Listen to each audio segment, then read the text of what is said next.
work every day. I'll be making money till I'm in my grave. Don't care what they say, I'll buy time with my money. Laughing to the bank cause it's funny. The money keep coming, I manifest it. Sing these lyrics and you'll get it. I'm the bank, come invest it.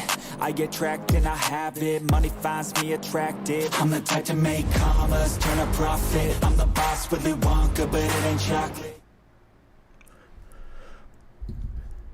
Hello and welcome to another edition of the Marko Yamashita Show. I, of course, am your host, Marko Yamashita, the only VTuber on YouTube that will give you a fair, constructive, objective opinion of what's happening into today's world news and views about the VTuber industry. Now, of course, we are going to be examining the very much beta version of HOLOEARTH, and we're going to be giving it a fair and honest look over based upon where the current release development is right now. Now, this is not like the newest of the new, or this is not something that they have stealth released here along the line somehow. However, we can say with a fair amount of criticism and also opinionated revelations is that the production seems to be faltering very much behind where they should be at this point. And as we get into tonight's stream and we start dissecting things layer by layer, we will show you exactly what and why some of the opinions I have formed on this game and this platform are voices of deep concern about where we're at. Now, I want to show you real quickly that with the sign-on screen here, and this is a screenshot of the client settings of when you launch HOLOEARTH and you get up the gateway client that typically checks to make sure that you have the most up-to-date game files and so on and so forth. We can see here that it lists what the build numbers are, and as we can see here, the game client, well, actually let's change that around a little bit. The client that launches and interacts with the game files and the servers itself is at a release number. Now, also bear in mind that there are not exactly universal standards when it comes to release numbers, but typically if you have a 1 and then a decimal point, that means that it is your production release version of whatever software you're putting out. But as you look next to it, underneath it, you also see that we have HOLOEARTH at version 0.6.0. Now, this is, again, very significant because this means that they are technically or hopefully a little bit more than halfway through the development stage of the software, which again is kind of concerning, and we'll get to that in a little bit.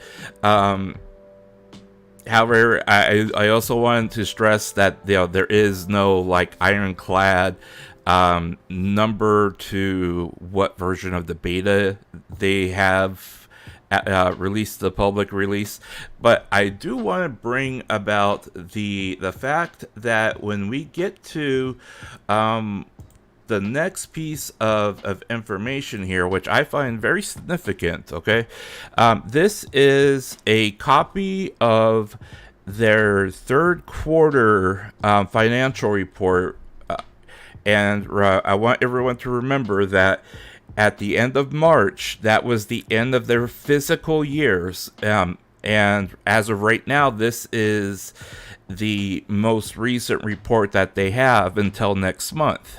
Okay.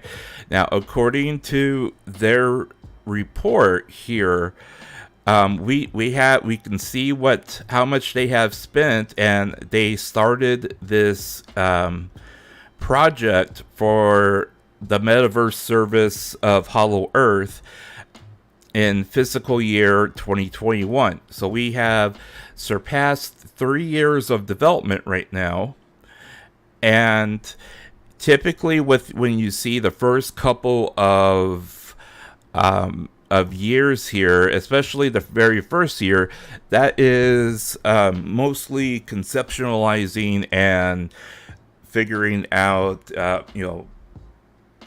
it's the planning stages. And then you typically the second year, if they spend the entire year, they'll do pre-production in the second year, and then the last 2 years are typically where all the magic happens, also where all the crunch happens.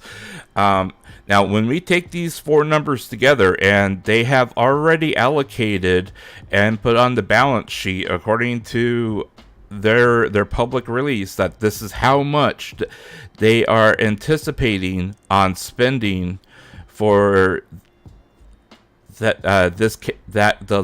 last calendar year before release, it comes out to $22,809,676. Okay, now that is by no means a small number, and as we will get to things in at a later date, or a later time, we will see that this amount of money being spent, it is feasible. However, what they have out right now pairs in comparison to what these other teams have done with small development teams, 4-year development cycles, so on and so forth. Okay, now as you can see here, according to the report, the research and development made headway towards growing our operations in the medium to long term. In the metaverse service HOLOEARTH, the functions of the test versions were improved at the end of this year. Now, according to this, their physical report here, they did a limited time run simulation room where they could try out some of the sandbox features. However, that room is actually still open, and we'll be going into that in a little bit. Moreover, they add a avatar creation program, forming the basis of HOLOEARTH, and this last line is most significant. They are continuing to make adjustments towards the open beta version release starting from the next physical year, which means this year, starting on April 1st. That was the start of the new year. So sometime between now and probably the end of the first quarter, we should hopefully see something. So we can see how far they have actually progressed on this, because their initial goal, according to their annual review, or their annual physical report from last year, they stated that this year, by the end of 2024, this game was going to be 1.0 and out the door, and an open production or open release. So cross our fingers, and unless they announce a delay, which is possible, they have about 8 months to deliver, and then they also have 3 months to hopefully get this open beta out for people to try out. Now, I'm going to scroll really quickly into the next slide here, because this is also pretty significant, and as we've seen before, there have been several games that have been sponsored by Covercore under their new independent game development project and everything else like this, and they are continuing to expand on this, and they want to kind of like use this as a resource, because hey, if they make donations towards independent development, it's a lot cheaper than having to hire a game engineer or a software programmer and then keep them on payroll. So we might probably, hopefully, maybe see this get expanded on even further in the coming year. Because they've already had 2 very successful independent projects that they have sponsored, and they have continued to sponsor other people in the process. So, with that out of the way, guys, we will hop back in here, and we will move over to the actual game launch itself here. Just give me a moment to get the client open.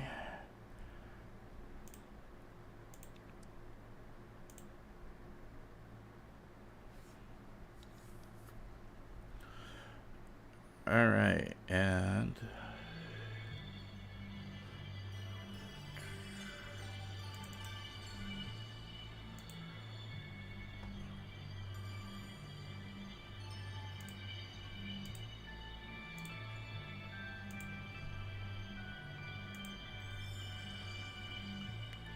okay, and as we can see here, the splash screen is still the same. The launch music is relatively the same, and honestly, I really dig the music that they're using here. It does feel like you're kind of going into a whole new world, so to speak. Now, as we can see in the corner as well, this is 0.6.0 beta. So this is a open beta build of the game.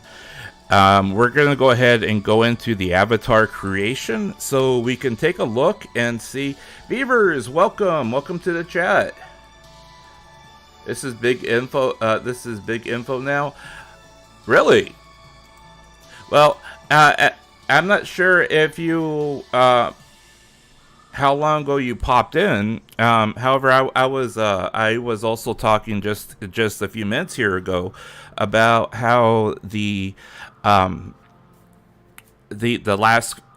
quarterly report from Covercore has even stated that at the beginning of this physical year, the game itself should see another open beta release. Now, this has already been sitting in 6.0 with the beta itself of what they released in a limited fashion at the beginning of the year. So hopefully we'll see at least one more beta release of the game, so we can see exactly how far they've come, because it's rather concerning how things currently look. So this is your basic generic avatar creation model, and of course you have the male and female. You can you have a couple different poses that you can do in order to look at it. However, once you start getting into the actual avatar creation, it starts getting a little bit more disappointing. I mean, for starters, you can't really. There are no predefined faces here. You can certainly tweak the cheeks. You can adjust the chin here very slightly.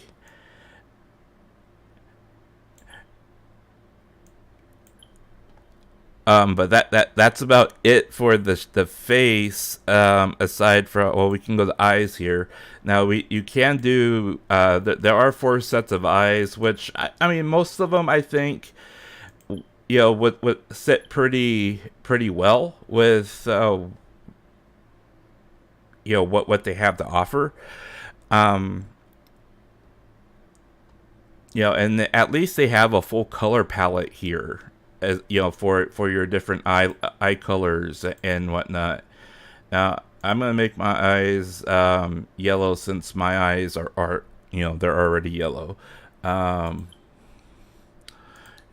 You could do different types of eyebrows. There are at least 5 sets of eyebrows, which is relatively nice, and they do hit all the trademark kind of anime look and feel of things. So I mean that's actually pretty nice. Now hairstyles, unfortunately, this is where I start getting very disappointed, because there's only 5 hairstyles here, and honestly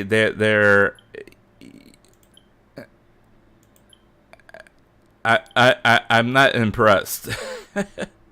I'm really not, and I mean, and hair colors. I mean, the color palette for hair colors is basically generic NPC colors. You know what I'm saying? So I mean, you don't really get anything significant with this. I mean, yeah. I mean, they add something like this to it, which kind of gives you a little bit of distinction, but not really. You can make one of the hollow stars into this game. Impressive. Yeah. Feels like Regis. That's very possible. Yeah, this is very much kind of like hey, we're giving you a chance to create avatars, and this is like generic build 1.0, more or less. Now you can do makeup and blush, for all the girls, and even if you're a guy that wants to have makeup on or anything like that. And again, clothes, I am very disappointed. I mean, what is this? Am I wearing Speedos in this? These are jogging pants, maybe? They look too tight for me. And then you get the generic baggy ones, and I mean, the shirts pretty much look like you have generic shirts, and then they just slapped on the HoloLive logo on them. So I mean,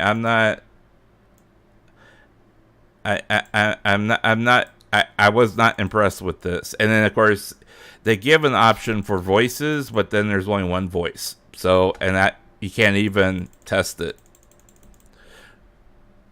So the next popular color is likely yellow. Yeah, they are very much beginner outfits. And see, here's the thing that kind of scares me about this, okay? Because they're beginner outfits, and they're also beginner Unity outfits that you can either get and then put your own labels on them, or you can get the template for it, and then you can dress it up however you like. But this really has me questioning now, okay, are they going to, is the intent on this to make people use their in-game store to buy clothes, and to make their avatar more distinctive, or maybe even buy, the HoloLive or the HoloStars outfits for your avatar? I started getting kind of cynical with my thinking, because I was like, I hope they add more. I really hope they add more, Is it going to be like an MMORPG or a casual, like, slice of life game? Potato Gaming, welcome to the chat. By the way, I saw you pop in, but I did not acknowledge your presence there. Thank you for jumping in. So, the original thing that they talked about was it was going to be more or less a hybrid of things. It was going to be a hybrid of being able to use your avatar to come in and have talk socially with people, and then also be able to watch their presentations for when they do their Proto Live and other concerts and whatnot. They're also want to use it as kind of like a virtual type of showcase for what they what they're promoting, especially if it's like a concert or like their festivals, that kind of thing. But then they also talked about how there was also going to be an element of this game where you will have the opportunity to actually follow a storyline, a curated storyline that is put into the game with quests and objectives and dungeons and raids and stuff like that. And in addition, also they are implementing a kind of like build your own place type thing, and we'll get to that here in a second. Now this is one of two different kind of like more or less waiting rooms that are sitting here right now. The feeling I have from this right here is that this is actually more or less kind of like a holding zone of something they are going to implement on day one. And the reason why I say that is, you have this foreman bot here. And by the way, the game does actually have English text in it now, and we'll get to that here in a second. But the foreman bot here says, alternative city is currently under construction. Please wait while it's completed. Right now, what was the entire premise behind this? And you go back to like that big fancy video that they released, I think it was like a year and a half ago, where they were talking about HoloLive, alternative, and they actually had like the lore of the VTubers coming to life within that little cinematic thing. This is what got me, because he utilizes the same terminology. All right, so that's why it makes me think that all these things here, these pods, are likely going to be, active in some capacity. There's a robot here that it looks like he is, a lifter of all the materials here. You have all these different boxes along with these big screens that are likely going to be, showing off something, in some capacity, whether it be, the product they're pushing or, whatever. And this is by and large a construction zone, which at least gives me the impression that, when they talk about the city itself, that's what this zone is holding over, and it'll look completely different after they finalize what this is supposed to be. And I'm willing to bet there's going to be kind of like shops and NPCs and whatnot here, to buy things and to sell things. Because if we come back over to the portal here, you basically go back into the screen here for the switching between realms, more or less. And that, as you can see, when you come into the original waiting realm here, you can come up to Mithra. And before we get we get to that, here is the actual screen.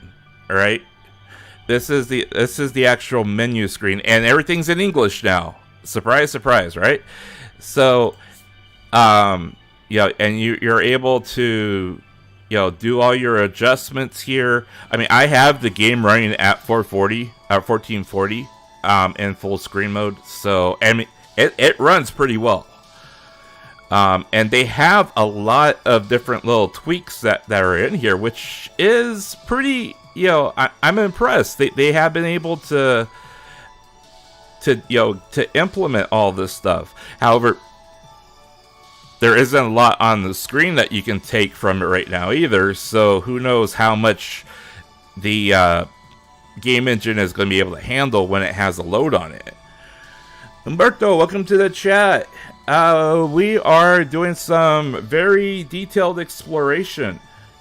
Now, if we look over here at the shortcuts, we have our inventory or area list. Here's shop. We're going to look at shop here in a second because I think that's kind of significant. And I apparently have a gift.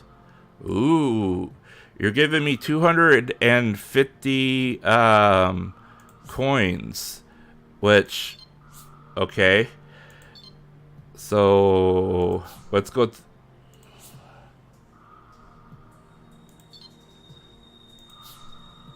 Okay. So let's look at the shop here. See, and of course, they give you 250 coins, but it costs you 500 to buy these stamps. And if we go over to the coins slot here, it's almost exactly like Genshin Impact, like what HOLOEARTH have done. The only difference is once you start spending upwards of $100. Well, even it's $100, and then you get 4,900 plus 980. So I mean, we come over here. The sticker. This is. I see they don't have the store in English at all, unfortunately. But it looks like. Yeah, if you buy individual stickers, they are just over $4. And they actually have mills here still, which I think is interesting. They haven't changed that. I'm gonna buy hers before they take it out of the shop.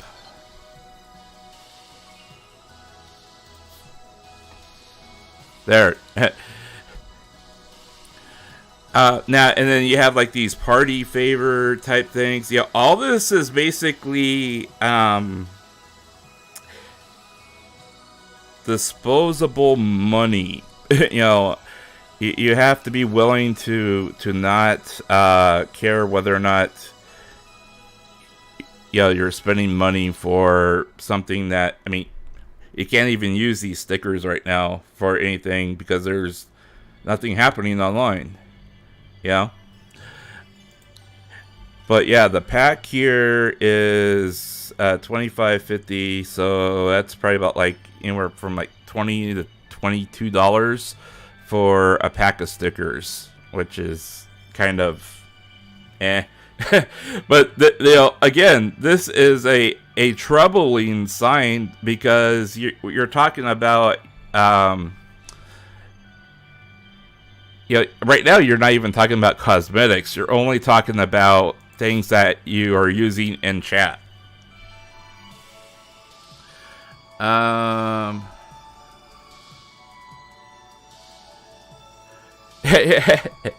Well, hey, you know what? If you end up having something like you said, like a a character deal for the actual progression part of the game, for the story and progression part of the game, that would be very interesting to have. Now, when you go into this testbed here, I know this is not going to be indicative of the final product, but however, this might be a good point of reference to know exactly what they're trying to do.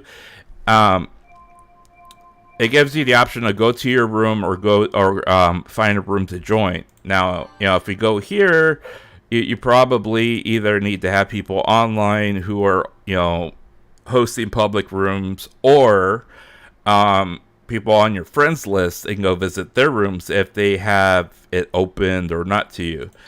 Now, if we go to our room here,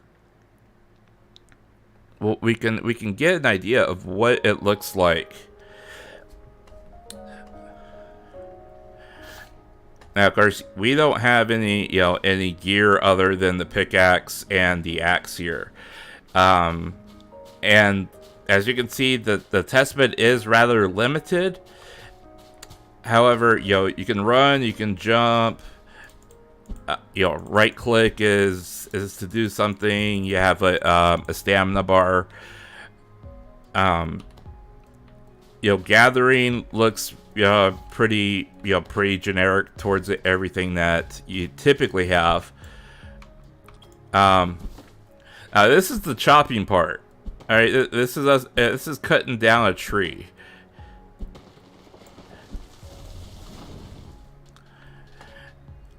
It's relatively fluid.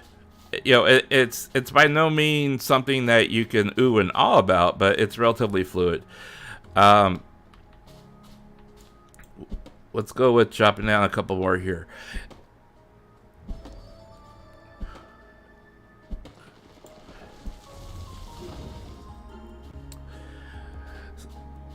So we'll craft a bench here, just for the sake of doing things. And the menus here look relatively nice. They're a lot cleaner than like what you would get off of Genshin Impact. And to me, they at least give a good idea of what you're looking at, instead of having to constantly go through different buttons just to try to find what you're trying to do. So we need branches. We don't have any branches. Let's see what's in here. Oh, okay. So we got house plants and everything else here. Something that I did find rather kind of disturbing about this, though, is, I'll come over here to kind of demonstrate it. These rocks here look, they look like they are generic template type rocks that you basically buy from the Unity store. And it's not an alarming type thing by any stretch of the means. However, they look extremely generic, And yeah, I do also get that we're talking about a company that is trying to develop a game and not spend a ton of money on the game itself. However, it feels like there is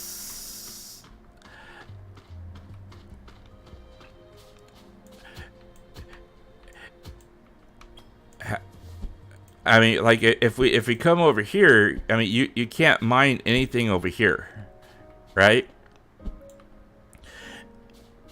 And the thing that if we're talking about like immersion and we're talking about like wanting to have make you feel like you're part of the universe and not just playing somebody's tech demo. I'm hoping that they can implement these types of things and be able to put them in a real world environment where, I mean, if you see a rock jetting out like this, you can mine it, just like the trees, Yeah, and I also get, yeah, you're not gonna have everything in a world be destructible. I get that. Like this big tree here, I mean, it has to be relevant to something because it's not letting you cut it down. Yeah, I get that, but I mean, we're basically clipping right through it, though. I mean, at least go clink, but yeah, it's a beta. I get it. It's a beta. Let's check the other thing. Is that the same? Okay, so these have basically all of your... Okay, so let's, can we craft our workbench? We need 30 branches. How the heck do we get... Do we have to cut down? Okay, we'll just keep cutting down trees then. Oh,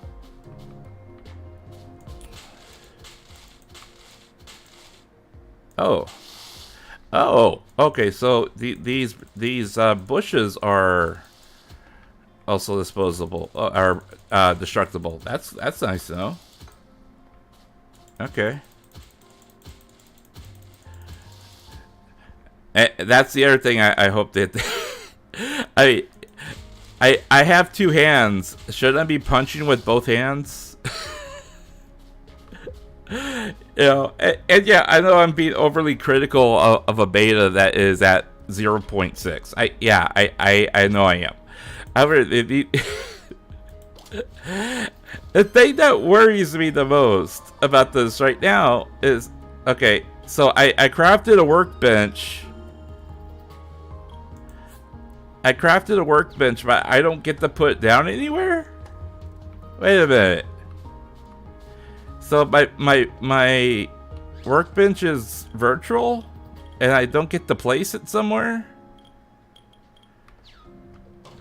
I mean, it's fine that we get to bring our workbench with us everywhere we go, but...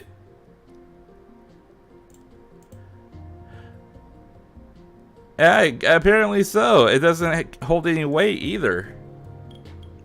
Yeah. Pal World exists. Well, and I was actually playing that just before I started streaming, because I saw that there was an update for it, and I was like, oh, hey, because I hadn't seen the update or played since the update. And I started saying to myself, I mean, Power World in this game, they kind of share some of the same DNA as far as them being open world, right? I mean, you have stuff that you collect and that you're farming up, and stuff that you craft and everything else. So okay, we need to do a straw foundation.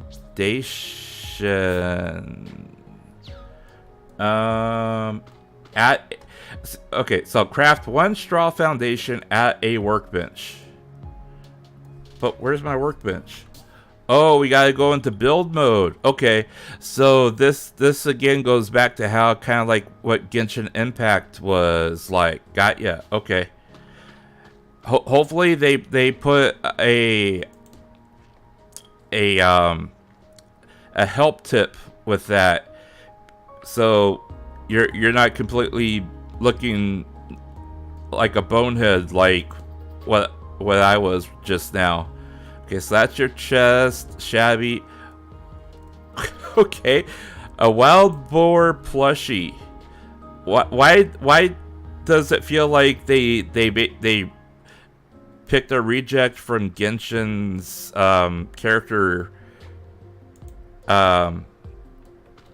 character deal and just put that in the game. I can't even place it.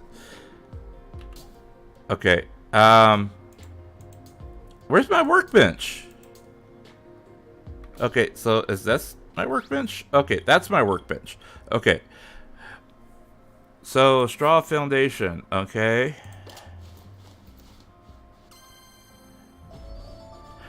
I mean, that's okay. I mean, that works out okay. So let's see, build +5 straw walls. Okay, so we'll do the 5 walls. For some reason, that motion reminds me that, you know, maybe they're gonna put fishing in the game as well. You know, I mean, he is kind of doing the fishing thing, you know. Okay, so enclose the foundation with walls and the door frame. Okay, so I built this foundation. Okay, so here's build mode. We'll go out to this. Where's my foundation? Okay, there's my foundation. Okay, so that's my foundation.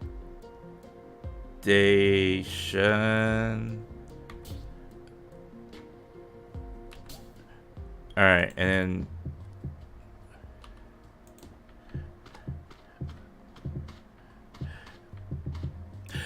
I will admit that the snap of each wall here is pretty clean. I mean, it's actually very clean, and it feels fluid.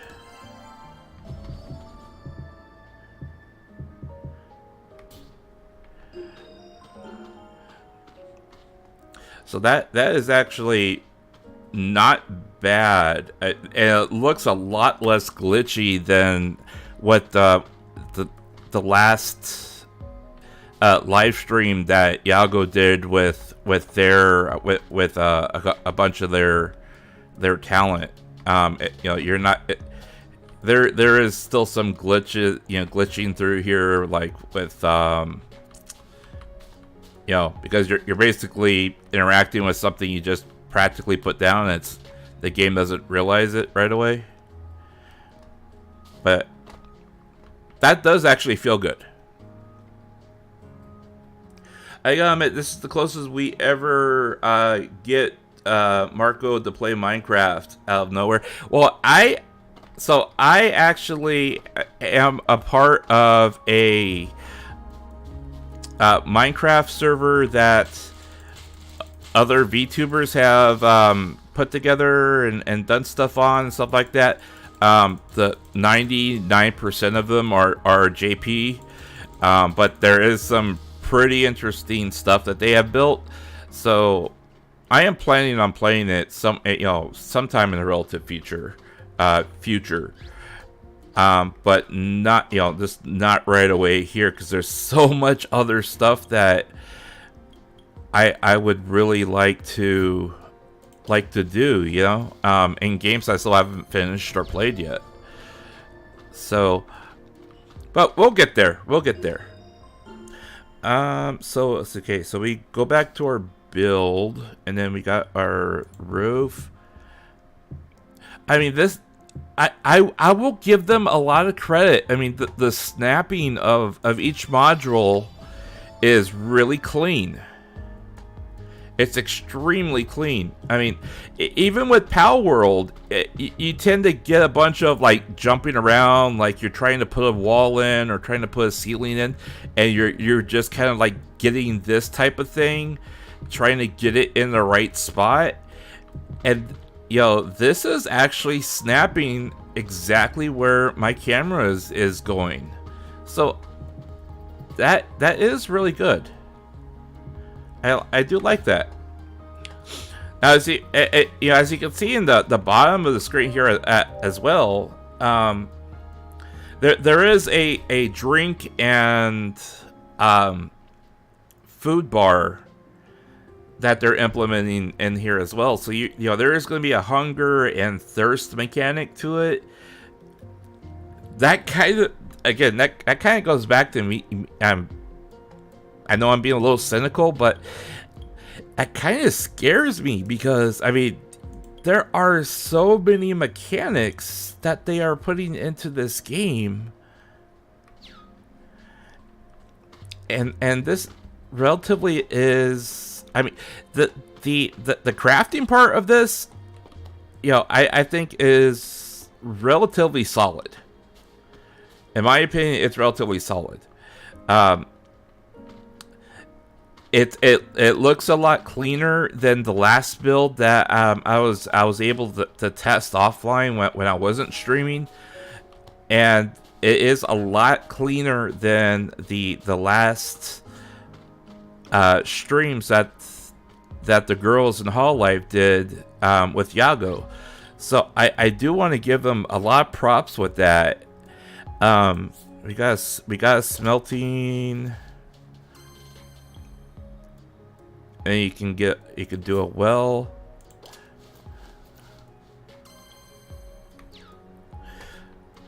So I do think that there is something good here that they're putting together, and I don't want to completely, you know, crap on their plans or projects here. It just there's so much here that it looks like they're trying to do, and you know, as we compare this to other games that have come out on the market, you'll begin seeing what disturbs me about this, because first off, Unity engineers get paid 33% less in Japan than they do in the United States. That's across the board, okay? And we know that this game is built in Unity, and I'll show you why I think that here a little later. Now, and the reason why I compare it to games like Genshin Impact, Honkai Star Rail, both of those are built in Unity. I checked and verified that. There's a couple other games that are kind of like this, but not completely like this, that are all built in Unity. And then you get into some of the other games that are built in Unreal, and the building mechanics are about roughly of the same quality that we're seeing here right now. However, for everything else that they're trying to implement, you're not. There hasn't been a game that I've found yet that has been run on Unity that has a complete kind of MMO type of direction to it. So what you end up getting is you end up getting a lot of like peer-to-peer joining in on a session that uses a server as kind of like a hub. And the server saves all the information, and everyone connects to that particular session. But you're only going to get maybe, if you're lucky, like Genshin only lets you have like 4 or 3 other people at one time. Honkai is roughly the same. Let's take a look here.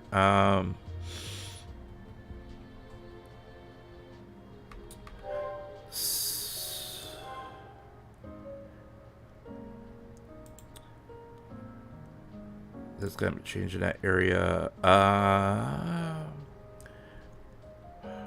don't see an option to control how many people come and go, but I do know that there's a player limit.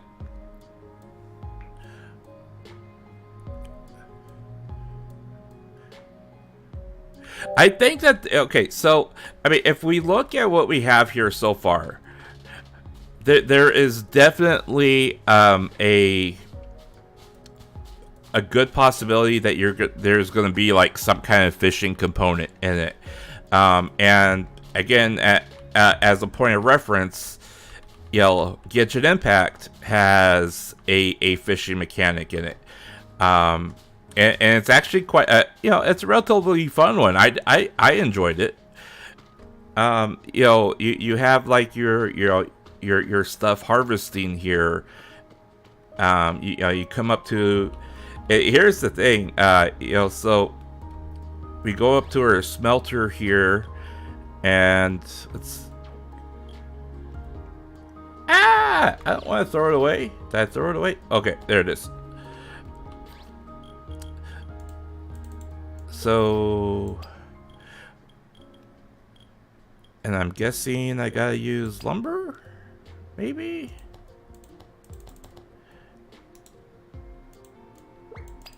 Oh.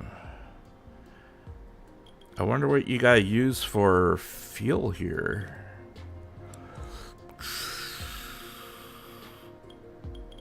That's interesting. Okay, well, we'll forget about that for now.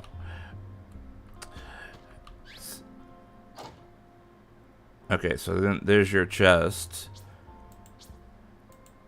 And I'm guessing, yeah, because this is this is another thing I'm going to be annoyed about. That there is a weight limit apparently, so you're not going to be able to carry like an endless amount of stuff, which is kind of depressing. And here's another interesting component right here. Your meat has a half-life. All the things you collect have a half-life. You know, at least all your perishable foods do. You can only collect them and hold them for a certain amount of time before they go bad or they disappear. So I'm kind of curious how that's gonna affect things, because I mean, even like your medicinal leaves and everything else, anything that's not anything that's perishable, that goes bad.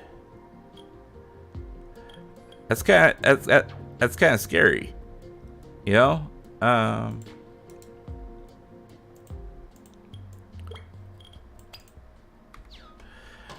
Okay, so let's. Oops. Workbench. Let's see here. I just want to see the leveling system. Bro, where's my clothes at? Hey, cool 2T. I'm working on it, man. I'm working on it. I haven't been able to craft my clothes yet because I don't have enough mats. That's actually pretty funny you mentioned that, because like in most MMOs that where I get to have my own like created character, I tend to run around with looking just like this. It's like, oh, you know, it has a lot to do with the fact that like when you get new gear, a lot of times it makes you look completely silly unless you can like use some kind of skin over it. So most of the time I just run around looking completely naked. Where is? Let's see. Okay, so here is.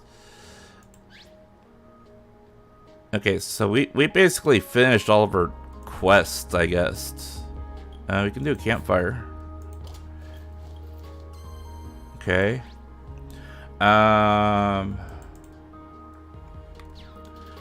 Okay, that's inventory, crafting. Let's see, where is there a interact, build, craft, jump, controls, gesture, chat mode? Okay, we don't have. Okay, so there's your chat box. That goes back to that. Okay.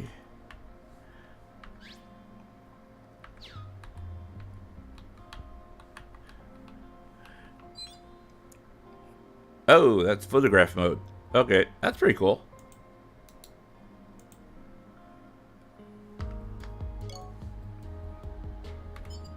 Okay.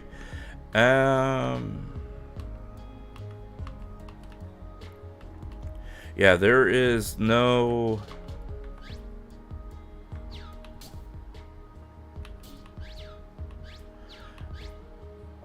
Right now, there is no... there's no interface for the leveling.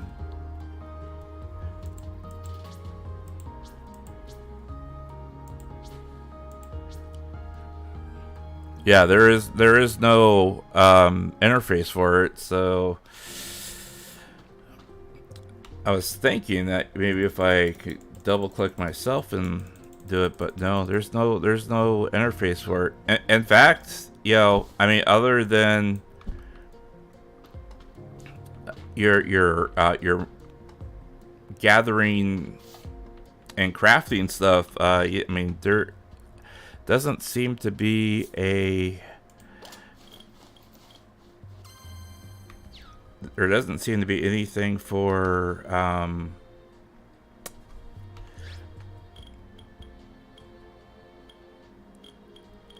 let's try this.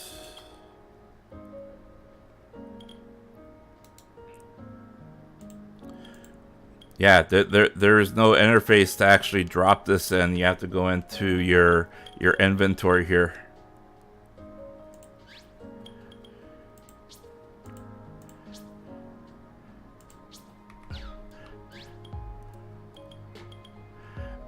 Okay, so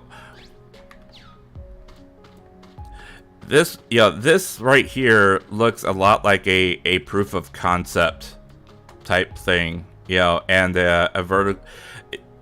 It's a very shallow vertical slice of what they have done so far, and again, it's not terrible. There are, I mean, even that, I mean, that went in there extremely well.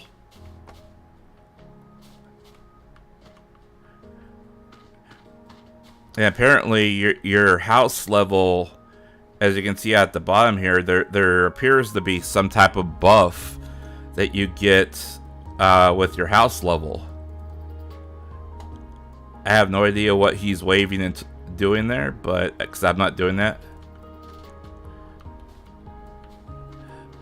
So there does seem to be some pretty in-depth systems that they're hoping that they can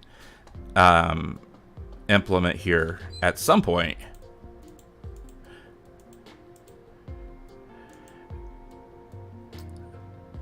But yeah, there is nothing that simulates the you know, the fighting mechanics or you know, the bosses or just the enemies themselves, or even NPCs or anything like that. So, and like I said, there is nothing that actually simulates what the user interface would look like for your character itself, other than what they got here in the menu for your inventory crafting and your quest screen, which is, I guess I could understand where they would work on this first before that they worked on the other part.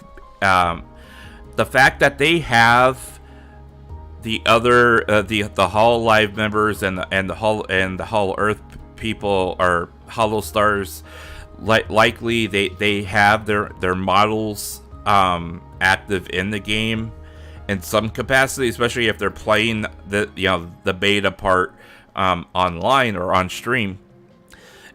It would seem it would be smart as them as being developers to not put that into a beta build and put that online.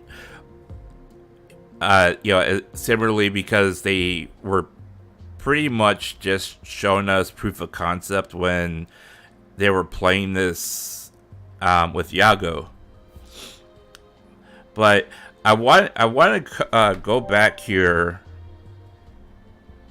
and we'll go back. Well, first let's do this.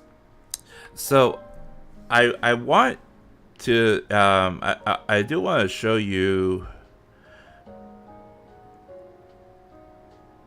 a few things here. So first off with okay,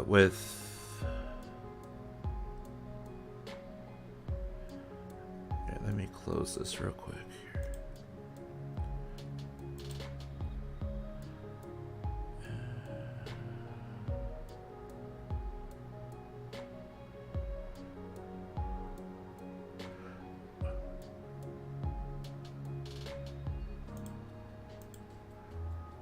Okay, so that's overlays.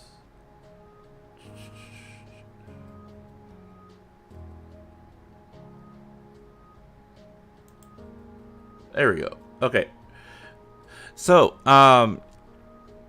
for the first slide here that we have is with Star Rail. If you notice on the bottom here, they have their version number spelt out at the bottom here, and that's pretty much an indication of, as it gets longer, you start seeing like what operating system it is. You start seeing numbers in there for like hot fixes and for minor patches and whatnot. If we look at the Genshin Impact home directory here, you can see that the game is indeed built on Unity. All right.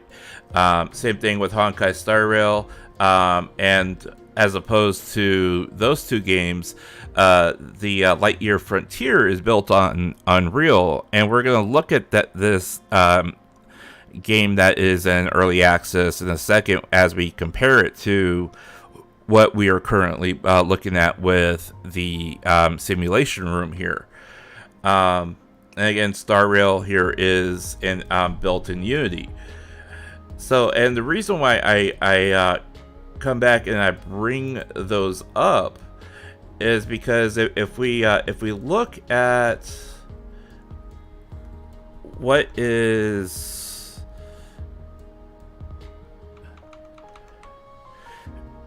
let's see here. Ooh. Okay, so if we look at what we have here with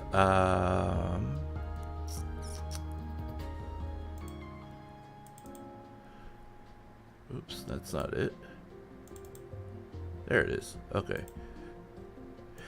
If we look at the these news articles here from PC Gamer, and this is from 2020, right? PC Gamer confirmed that Genshin Impact 1.0, without any of the building mechanics in that they currently have that they currently have now, and we'll look at those building mechanics here shortly. It took them 100 million. The game's development budget was reported to be at the range of 100 million, and so they ended up making their money back within 12 days. All right. Other sources do confirm that it cost them, reportedly cost them 100 million US dollars to develop. And this is with a team of roughly 400 developers that were on this project and continue to work on the project. Now, in order to continue to bring content to the game and continuously update it, MiLLION at the time stated that ongoing development of the game was going to cost 200 million a year to add additional content, additional areas, to keep the story going, add new characters, new game mechanics, maintain the servers, so on and so forth.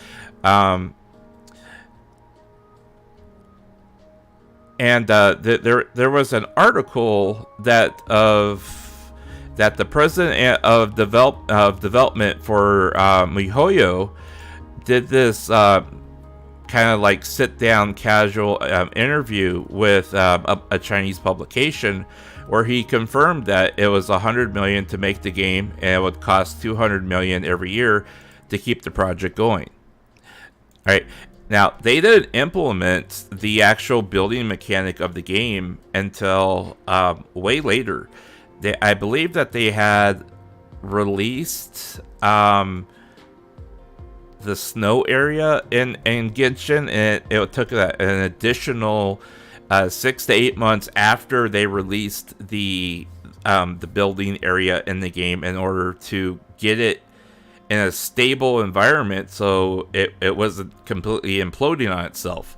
So yeah, you have a 4-year development cycle in addition to another year before they implemented it, and then there are 6 to 8 months after that. So you're talking like another 18 months just for the building mechanic of it. Now, I will admit that Genshin itself does not and I'll say this very, very candidly, the building mechanics of Genshin do not feel nearly as smooth as what we did in the simulation room there, and I'm actually kind of pleased with that, because there's a lot of just clunky type of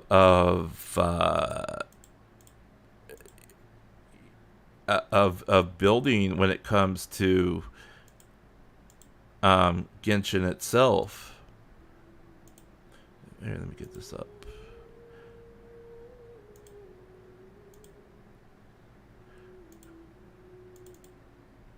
Where are you? Oop.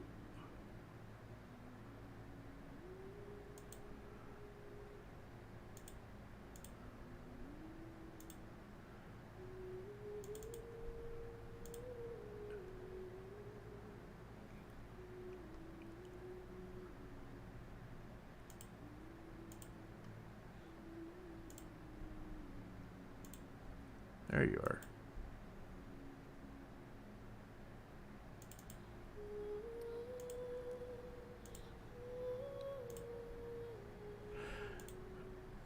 Here, we'll load into that real quick for anyone who hasn't seen the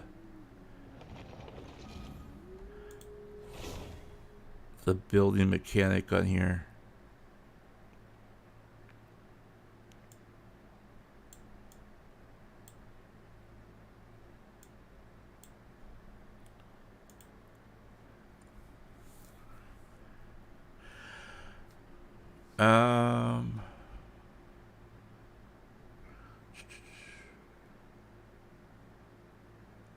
Are they gonna add a fridge? Maybe. I honestly think that they're gonna add a lot more than what we are gonna give them credit for, and that's not a bad thing by any stretch of the means. So like if we come over here and we look at, oops, I hate the button layout for Genshin. So if we come over here and we go to our pot here,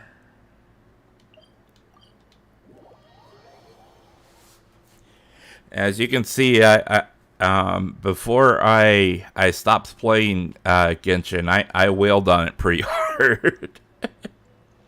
So this is your basic building zone here. Now all the buildings in here are already prefabbed, so basically you just have to get the right recipes and then the right mats, and then they're prefabbed, right?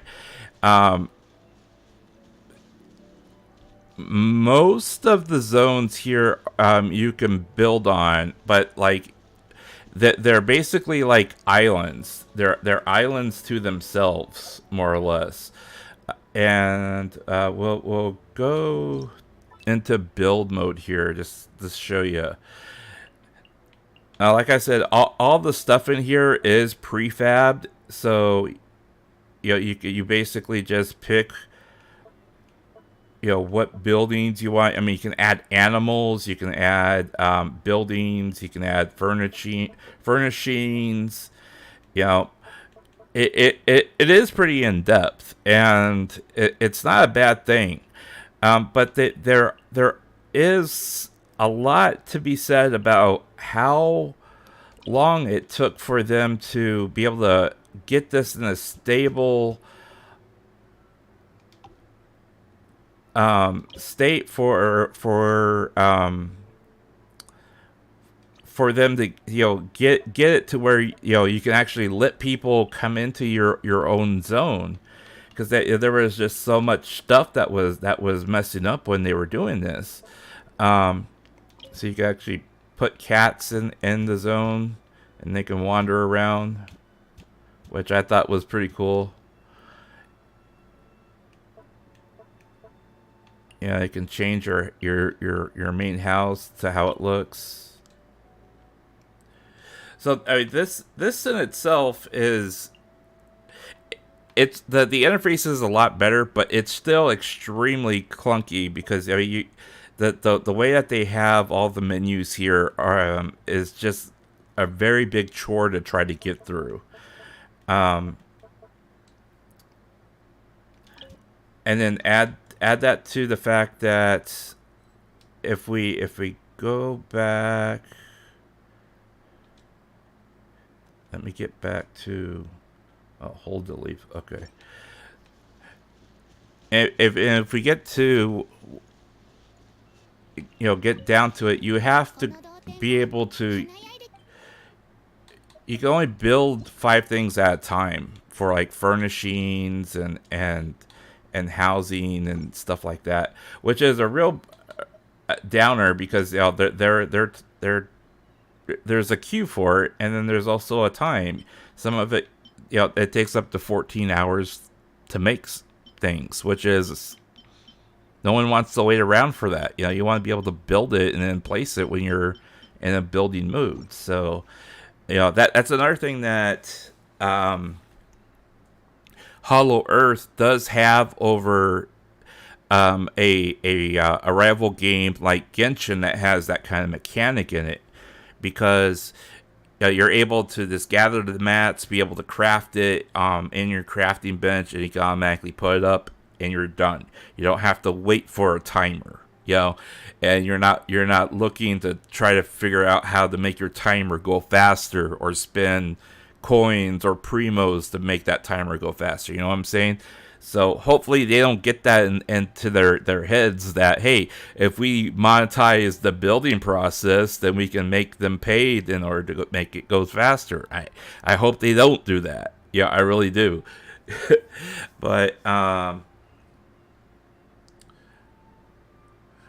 let's see here. I hate to say it, but the lack of VTuber streaming, where all the hard work is being placed into the game, HoloEarth definitely have HoloLive voice acting. Well, yes, I do believe. Okay, so if they're going to go through with the entire, let's see here. I want to pull this back up, so we'll close you out, and then we'll come back.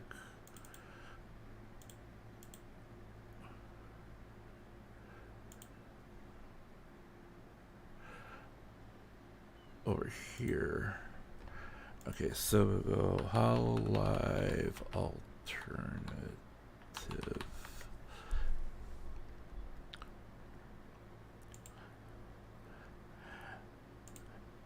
Okay, so if we come over here and allow.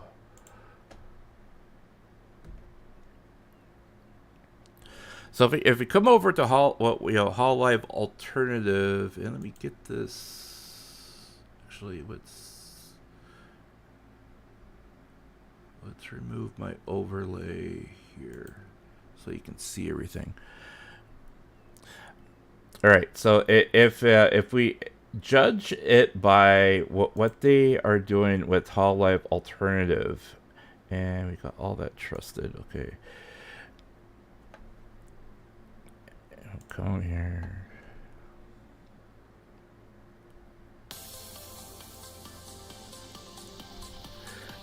It looks like what they're doing is that they're gonna have an entire, the entire thing full of their characters, which means that they're likely gonna have them voice acted, because I mean there's no reason for them not to voice act it. And they actually look like they're going to be very much in their lore environment, where you can. I love that clip of Mori and Kiara. But it looks like there's going to be a lot in here that they're going to have, in lore, in game, and in world.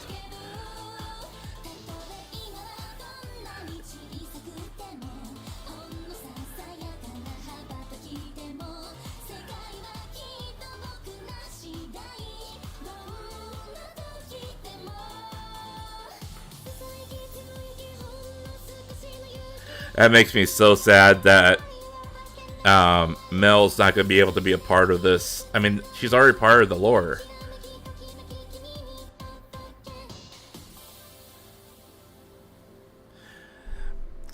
See, if we look at the video here and we dissect it for a little bit and give it kind of an objective view of what's going on, I mean, this is the character that is supposed to like embody the main MC as they go through HOLOEARTH. We know that for a fact. It was this character here was announced to be part of HOLOEARTH. So the fact that they're even listed with the Hololive Alternative with the second teaser, and then we come over here and we got Sora holding this.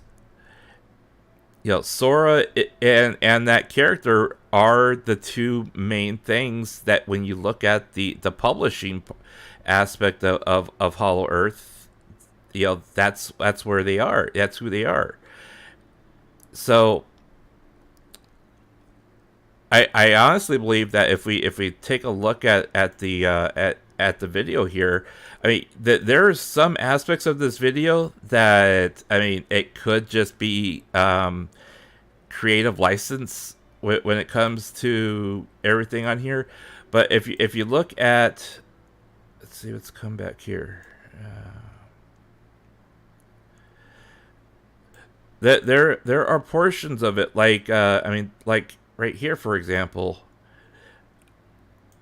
The entire world looks like it has been that there has been an Armageddon type of impact to it. I mean, she's dancing and the relative remains of an old city that has been retaken by nature. And then when you compare that to where the MC is sitting here, you see the same thing behind her. And even then, with the power lines themselves, you see that they're being reclaimed by nature. So it almost feels like there's going to be some kind of like world-changing event, or you get transported into a world where somewhere, somehow, civilization has imploded on itself, and then that gave rise to the the various scenes that we've seen in the video. But this entire teaser here just adds to the fact that, one, it's a teaser, and number two, it's teasing something, right?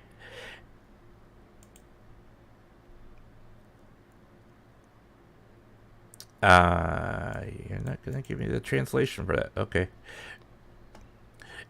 and I tend to believe that it's more than just the manga that the teasers are involved in, because if you look at what they're doing with the manga here, the manga itself is building an entire world that we are it's being built in parallel with with what they are currently trying to do with HOLOEARTH.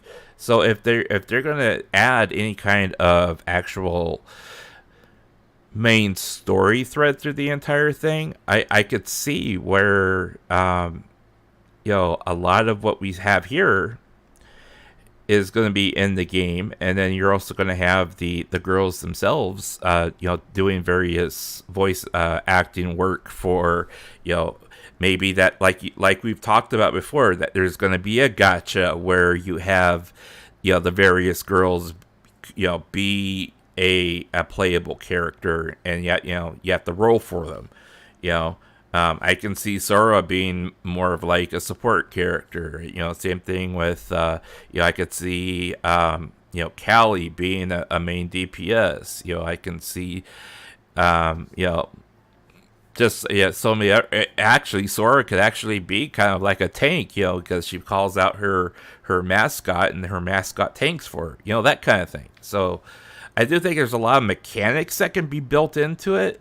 But again, it makes me kind of nervous that they've only spent a fourth of the initial budget that Genshin spent.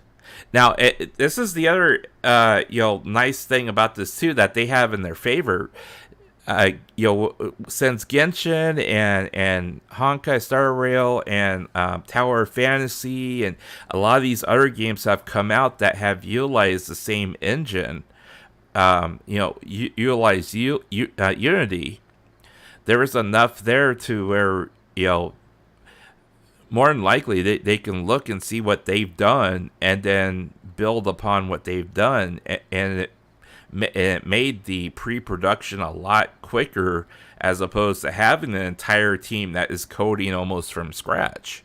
So I mean, there is an argument with that. Even Rushia was in that lore. Yeah, Rushia is in that lore too. I mean, there's a lot of people that are in the lore that Rushia was in that lore. Mel was in that lore. Sana was in that lore. All three of those people were in that lore. Now, what I think would be really interesting and cool would be that if you were to set this in an alternate, it's going to be set in an alternate universe, obviously. And you have a lot of these things play out, and then you finally get to where you have these major factions that have debuted recently, and the last 4 major factions that have debuted with Console, with HoloX, and then I'm drawing a blank now. What was the name of the Regloss, and then was it Fantasia? Yeah, you have those 4 major factions that come out. I mean, you could have them, in their own kingdoms, so to speak, or in their own part of the world doing whatever. I mean, you could even have how before the the most recent EN Girls debuted, there was that preview anime clip that of them breaking out of some place. I mean, it would be really cool to find out that within the lore itself that they were actually being held captive by HoloX, and they were in Laplace's laboratory or secret base or what have you, and then they had somebody come in and break them out, and have them battling it out within the lore. You know what I'm saying? I mean, that would be a really cool angle to put it on. And there's a lot of stuff that they can do with HoloLive Alternative here and with HoloEarth. whether or not they actually are able to develop a lot of the concepts that they're hoping to do, we'll see. But I mean, as we've seen with just playing the more or less the tech demo that they have out right now, it looks like there's a lot of the game mechanics themselves that are they're not ready for public consumption. you know, and I'll say this even further. It looks like what they've done is they've scaled back a lot of the game mechanics that they did have in it that were causing all sorts of death bugs and glitching out and everything else like that. When they were showcasing the tech demo to the public. But I think with them actually, going through all that stuff, it gave them the opportunity to kind of say, okay, let's not get too creative and in depth with this, because otherwise you're going to have like a 10-year project, like what Hideo does with some of his stuff. I mean, that's why Metal Gear 5 took so long to get released, because he kept adding things to it and making it more and more in depth, and at some point you just kind of have to simplify it so it's able to be put out there for the public to actually play it at some point. Welcome. What did you miss? You just got here. So we finished going through the HoloLive, the HoloEarth beta that's currently out for public, viewing. There's lots of pluses that they have within the demo and the beta that they have out there. The building aspect of constructing things, everything was very quick to snap in where you're trying to put something. If you were to compare it even with like Fallout 4, for example, or compare it to Power World, those games, it's extremely hard to control some of the snapping tools involved with putting panels up for walls or for building specific things. What they have out there right now is extremely fluid, which is good. And it also seemed like it was pretty simplified. Also, the menus looked like they were segmented out very well, and thought was put into it, and it was organized, and you were able to get to where you wanted to go. There was no way of viewing like what the progression tree is for crafting or for leveling or for any of those things. So there was no UI for like the character itself. The character builder itself was rather generic for my taste. If you want to try to put personality into something, it looked like it was very hard to put personality into the character builder. So that's kind of a sticking point. Another thing that I found very interesting with what they currently have out there is that most things were relatively instantaneous when you were crafting things, and there wasn't any significant delay with building more complex things like building a smelter, or building a crafting tool table, or building various things in there. So I mean that's obviously very nice, because you're not standing around waiting for something and holding a button down, you know what I'm saying? So that was very nice. The fact that they have monetization already into a beta build that's only at roughly 60% completion is kind of worrisome, because you tend to think, okay, if they're already trying to monetize at this point, does this mean that they're desperately trying to get their money back on this project, because they realize it's going to be a bottomless pit? Or you know, are they angling towards monetization in the realm of, you know, if you want to look more individualized, if you want it to be set apart from everyone else that looks very generic, you know, all you have to do is buy this $20, you know, skin pack or something like that. That kind of worries me.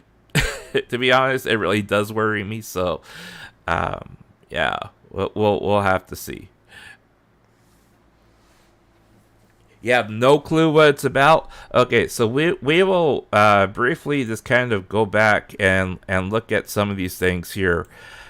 Just so you have an idea of what it is that HOLOEARTH entails. Now, obviously, we haven't even talked about the like the other stuff that they're trying to do with this thing, with like Proto Live and you know, all these other significant things that they're hoping to use this platform to you know, put forth to the character, or to the listeners and people that consume the projects.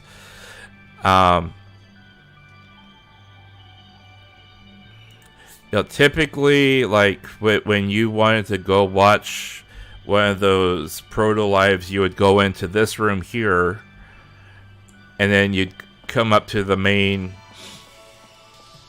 gate here, and then you'd select it. Now, obviously, there's no Pro Live up and running right now, so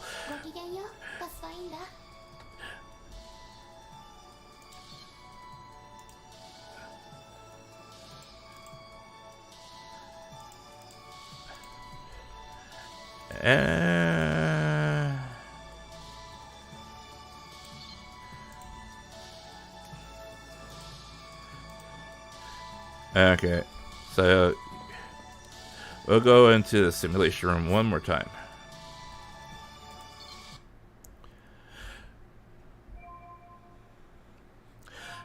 So the simulation room here basically just entails some of the basic building mechanics, resource gathering, that kind of thing. It's not anything huge or significant, but it's worth noting that, you know, being able to craft these things and put them out without having to do any significant amount of waiting, it is, in my opinion, it's very nice. The snap mechanic, you see how there's a snap mechanic when it comes to these and obviously I already have 4 walls here, so it's not going to be snapping as fluently as you'd normally have, but like the snapping mechanics here are relatively fluid. You know, all you gotta do is put it into where the, you know, there's a hole, or put it where you want it to go, rotate it into the right angle. You know, and it's relatively easy to use. So I don't think that there's going to be a lot of problems with this.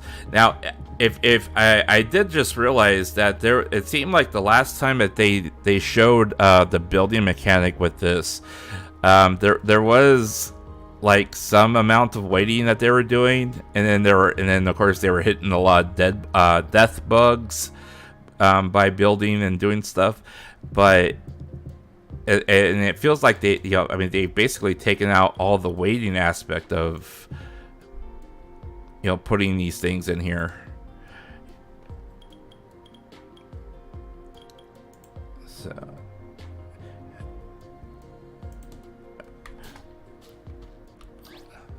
campfire, and of course you can craft from the campfire too, which is interesting. I think that's probably where you do like a lot of your cooking, probably. Yeah. Let's see here. I think that they are just trying to get users used to the idea of paying. Well, hey, yeah. Here's the thing. There have been a couple of interesting articles that have come out recently about how HOLOEARTH has reported a dramatic decline in spending and profitability within Genshin Impact, and how Star Rail is actually doing better than Genshin and revenue, as opposed to the billions of dollars that they were making during the lockdown. But that's the thing, the lockdown gave games like Genshin Impact a lot more profitability, because people were looking for things to entertain themselves during lockdowns and stuff, right? So but on the flip side, even with Genshin at its highest, at its peak, if you were to look at what their profit margin is versus their player base, it basically broke down to HOLOEARTH was basically getting $20 per player, and if all the whales had stopped spending and each player paid $20, it would equate to the amount of profits that they were pulling in.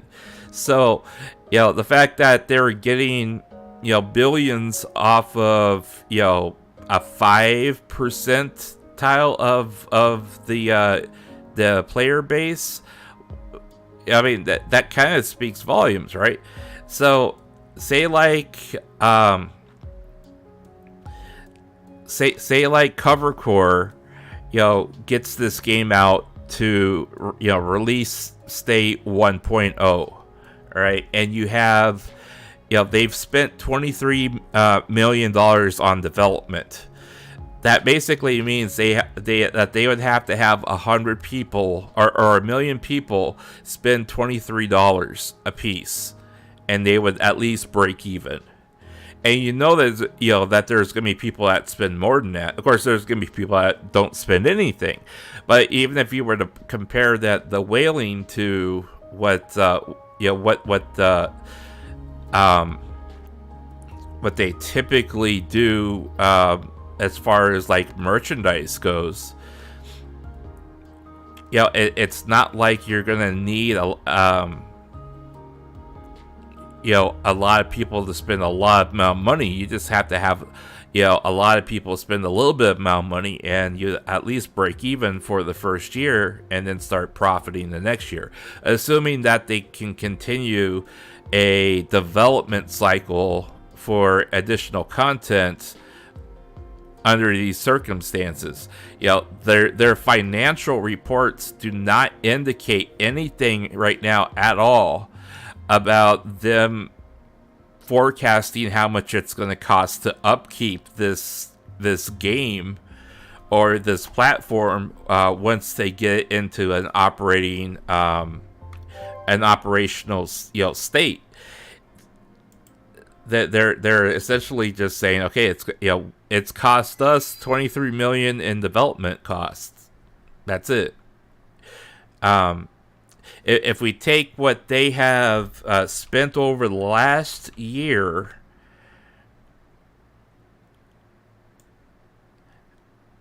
this current year, they're spending $15 million alone on development this year alone. So, assuming that they spend $15 million just to get it out the door, are they going to have to spend $15 million each subsequent year to add additional content, or whether, or perhaps maybe they have been able to build enough of their APIs and their various functions within the game. And then all they have to do is actually do character design and put the characters in there, or the NPCs, or the voice acting, that kind of thing. But we will know for sure if they're trying to cut corners, or whether or not they have actually full investment in this game based upon if the like the NPCs of the talent, if they're just like still images of them talking, and then like there is like no actual like NPC themselves that you interact with, or has voice acting lines, or it has motion or fluidity or anything like that. Typically, if they throw in a still image of the character while they're talking, that usually means they're trying to cut corners. But I have a feeling that that they are trying to push this as far as they can push it. And where is it? Did I close it already? I might have closed it already. Yeah, I did close it. There is nothing in their financial report that states that that they are getting gun shy about this. If anything, it sounds like they're trying to be optimistic about continuing investment in this as a media itself, and then also branching even further into user-generated content, because it's actually cheaper for them to be able to throw funding at independent developers that are doing small projects, instead of having to hire an entire team in order to build and maintain this. Now, the flip side to that is you hire all these Unity engineers to work on this game. What else is built on Unity? Their character model, their everything that runs their character models, the character model engine itself, Live 2D itself is built off of Unity. So bringing in all these Unity engineers actually helps them in the long run, because they can then also work on the game engine, or not the game engine, but the presentation engine that runs the VTuber models themselves, and they might be able to make it more fluid, and whether or not they want to do it or not, but they'll be able to make a better fluid jump from Live 2D into 3D and then back to Live 2D, because they have all those engineers on payroll. But the downside to it is you have to hire all these engineers and then retain them on your payroll, which can, they pay less than what they do in the United States, but you're still talking about having all these different employees that you're trying to hold on to. So, either you win big or you lose. There's still a lesson to learn. Everyone prove yourself. Yeah. Even though Cover Core is successful, I'd like to say that I can say what Icho, Oda, and One Piece does, and Yago is trying to do, taking a chance. Yeah, and that's the biggest thing here too, is that Yago is making an investment, that this is something that they can enter into and be sustainable. He's always talked about wanting to get into to get Cover Core and HoloLive into as deep into the digital media as possible, so they can continue to innovate within those specific areas. Now, the good. Okay, here's the thing. Okay. And this is something that I'm hoping that Cover Core and Yago and HoloLive, try to do, or at least try to take steps into doing, and they have an opportunity here to bring they already have established people that are in anime form that are popular with the general public.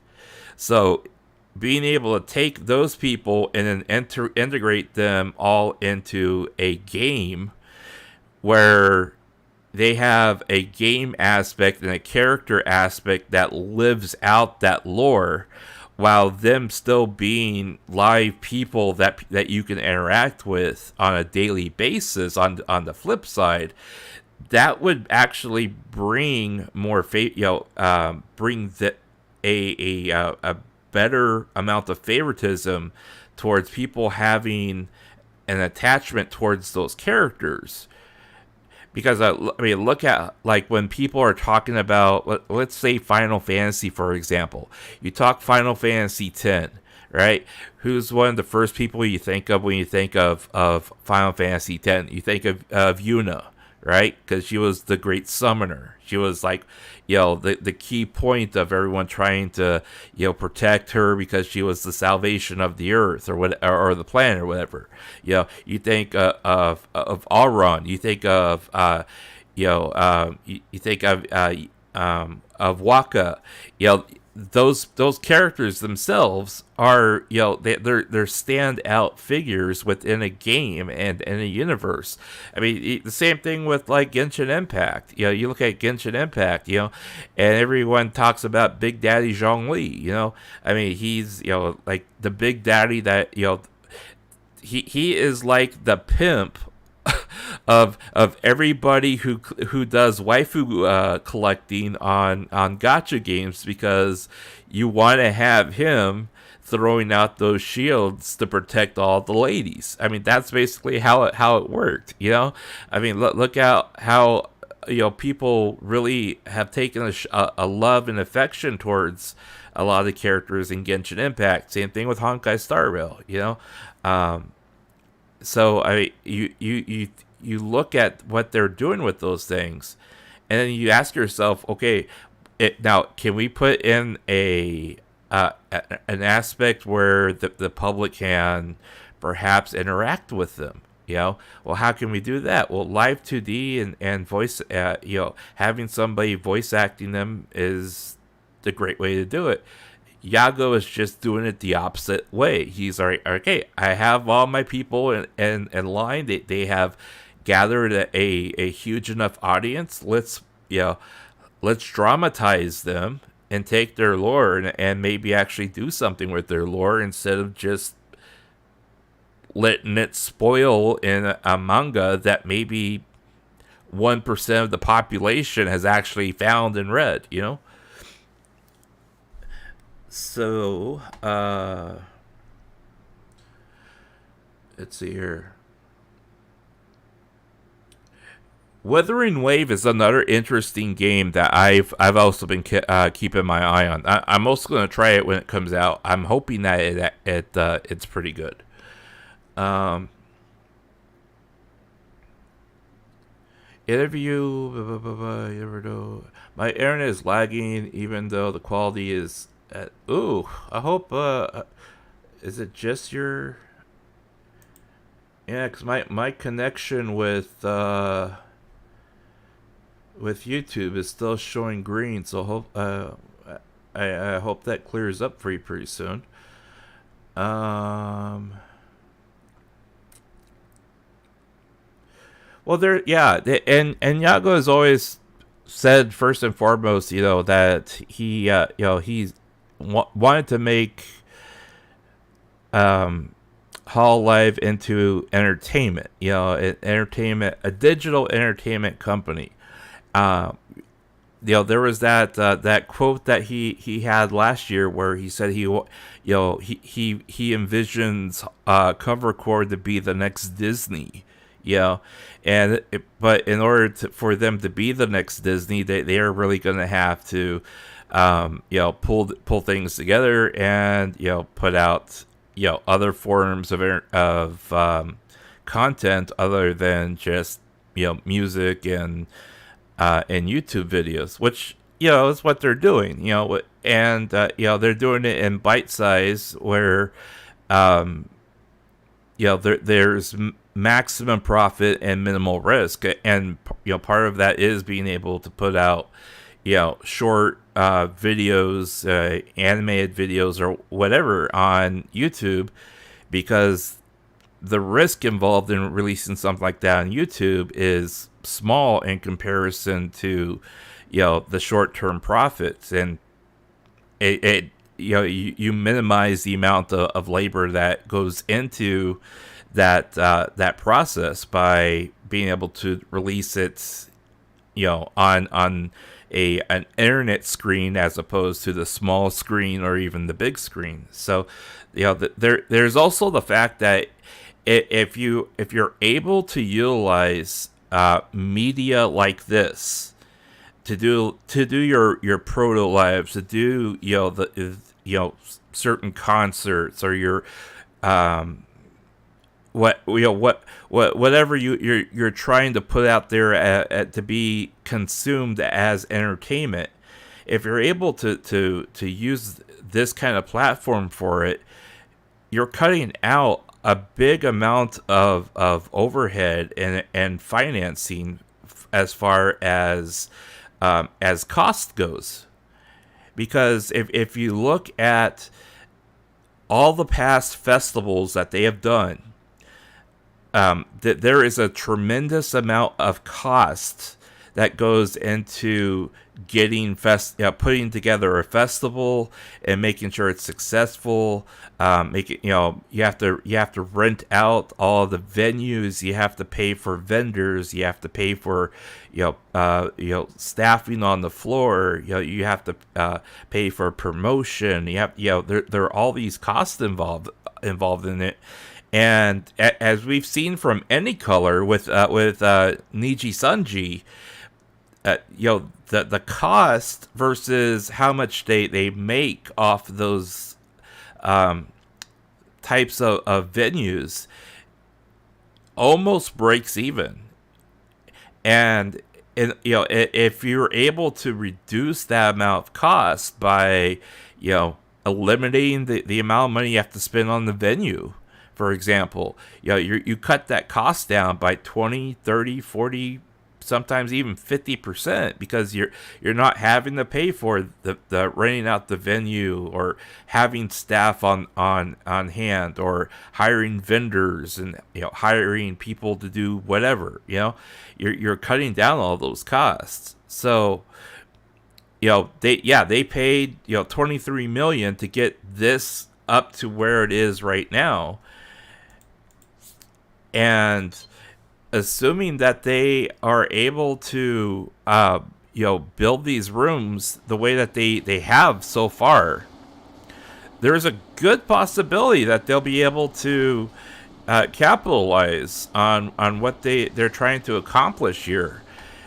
When they had the last festivals that came through, they had some virtual type of, like, I don't know what you call them, like museum type presentations that you were able to see. You were able to watch certain things that were pre-recorded or delayed on screens like this, and actually sit down and watch them. There was a room that is no longer available right now, but it was basically like a concert hall that had a stage, and it had a big screen where you could watch and listen to some of the things that they had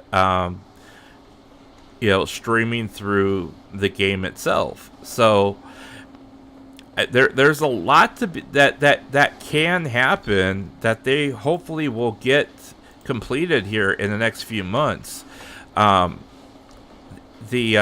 The last physical report did state that they are anticipating having a beta build, hopefully a better beta build, because that report came out after this had already been done. Hopefully they'll be able to put out another beta build that has either some of the mechanics of combat and character development and character build, and they'll be able to spell out a lot more of what they are trying to achieve with all this.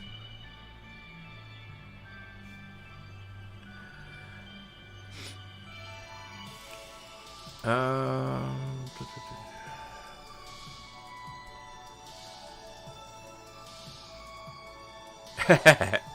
well, I, I'm not trying to throw shade. All right, I'm not trying to throw shade on cover or anyone in particular here. However, I do want to point out that as much shade as gets thrown against Niji, companies like Disney and everything else, HoloLive quietly utilizes a lot of the same practices that a lot of those art companies do use as well. I mean, they're not exactly paying top dollar for developers.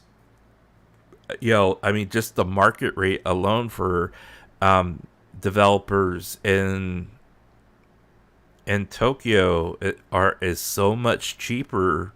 They offer so much less in salary than a lot of, or most other places in the world.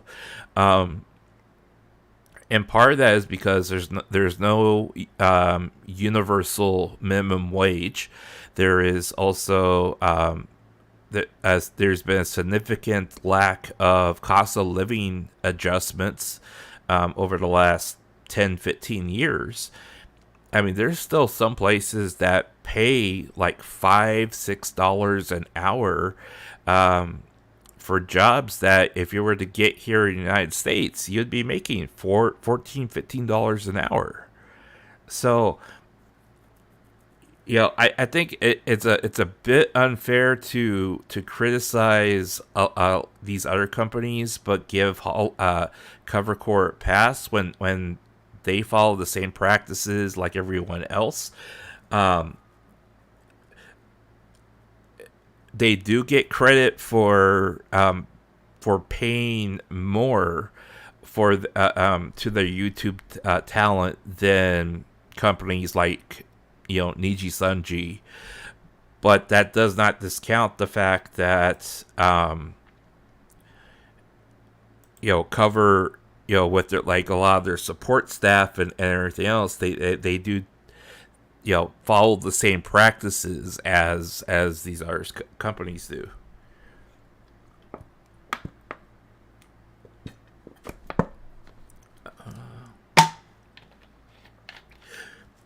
Yeah, there's still, well, that's not necessarily true either, because look, as I pointed out on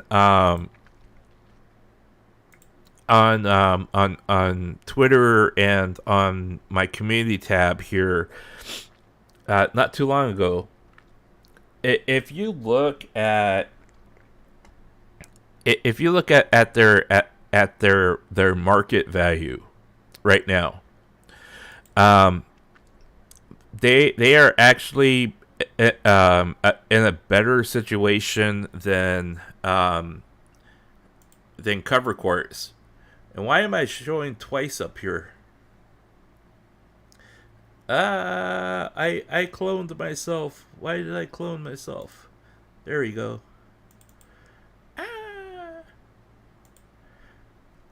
Let me get this back up.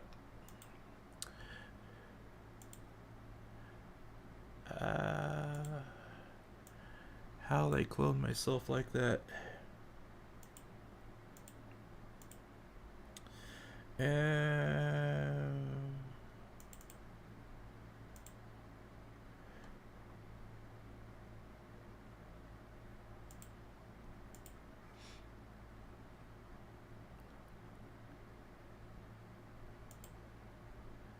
There we go.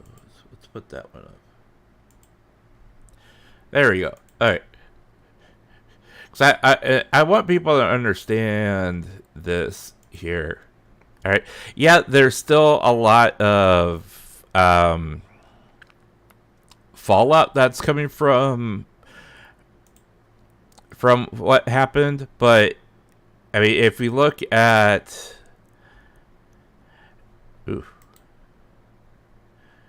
so Cover is actually, they've lost another 1.53%. Right, so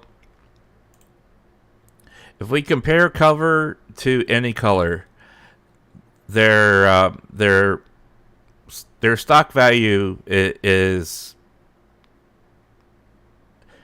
any color has actually improved on their stock value versus cover core. Okay, since January, actually since December, since November, this is the projection of any color versus cover core. Okay, so if you look at the stock values,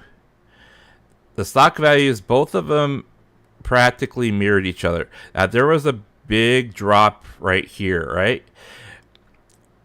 But this drop here was mainly due to their physical report being softer than expected. That had no actual bearing on any of the drama that has come out over Celine. Okay, so even if we were to take where they're at right now, the current drama can only be given credit for maybe a 4 to 5% drop in stock value, and it's not as detrimental as what other people out there are stating. Because if you compare them to cover core has lost 21% of their value over the last 6 months. They are relatively running the same thing. The only reason why they are still ahead right now is because their stock value, or their annual report, has not been released. Now, depending on that annual report, assuming that they meet expectations, their stock should go up. But if they miss their expectations, they're going to see an additional drop in value, just like what happened with any color. I mean, even if you look over the past month, the past month, they had this drop here, but it wasn't purely because of the drama. This was based upon performance over the last year, and that does have point to severe mismanagement of the property itself. Don't get me wrong, that does point to that. But that being said, even if you look at the 5-day here, any color is actually gaining value while cover is losing value. I mean, this is a 5-day. This is over the past 5 days. Any color has rebounded by 4%, while cover has lost almost 5% of its value. So there's while I will always agree that there is a big amount of mismanagement that has happened with any color, and they really need to, they talked about reorganizing their company and their management team and everything else, 6-7 months ago.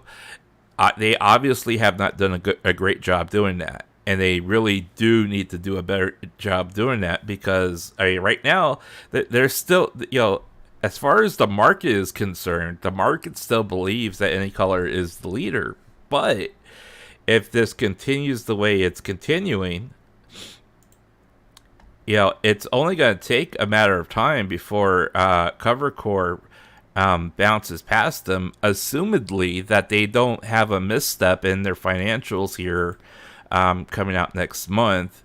And that also assumes that this project with HOLOEARTH actually has some kind of fruition here by the end of the year, because this is one of their biggest selling points for this coming year, for cover core and for HoloLive itself. Diversification within the digital media is their strongest selling point right now. They are like we've already shown you, they are heavily invested in that diversifying their reach within digital media, and that is by both doing things on YouTube and elsewhere. And I'm gonna just kind of bring you back over here just for a minute.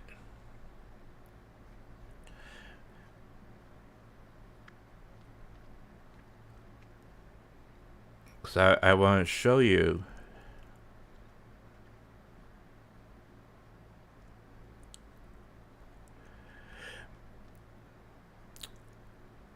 So their selling points for the next year, and these are selling points that are already currently in effect, and they are going to and a lot of these selling points are going to be renewed and further expanded upon within for the next year. Accelerate overseas expansion. They're looking to do that by doing, number one, doing marketing, and number two, adding and expanding things that they can use their IP as part of loaning those IP out. They've also talked about debuting yet another English speaking group for this next year, this next coming year. So there is the opportunity that there will be at least 5 to 6 more people that they hire for the EN branch for this coming year from April through next March. They're looking at licensing products and everything else, and doing crossovers and collaborations with things. But the biggest thing that you can take from this is that they this year alone, and this box here, this year alone, that they have spent the equivalent of $15 million in they set aside $15 million for software development for this year. $15 million out of their operating budget. Okay, that equates to roughly the same amount that Anycolor used for their profits to rebuy stock in their own company. So instead of doing something like that and propping up their market value, Yago has already allocated $15 million to continue software development in order to get HOLOEARTH into a 1.0 state.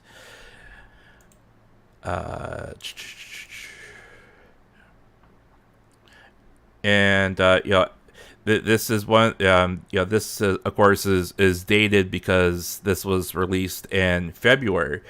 But the simulation room, the same place that we were just tinkering around in, that was released for a limited time, and then they refined that and now have it live, permanently.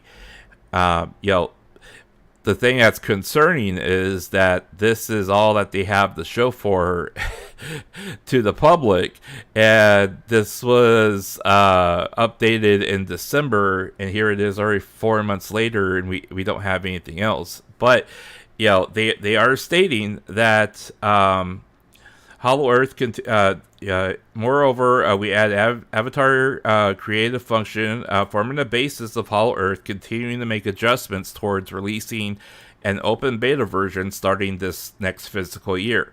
Now, 0.6.0 was already in live on the server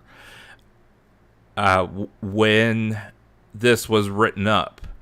So, and that was before the end of the physical year, which ended March 31st. So, hopefully they close. Okay. Hopefully they will have at least one more open beta before they go into a launch state. And then, of course, they're also looking at user-generated content and looking at ways to, get that out there and find a way to monetize that as well. So they're looking at no less than a complete investment in digital content, and that doesn't include all the various animated stuff that they have already put up on their YouTube channel. Now,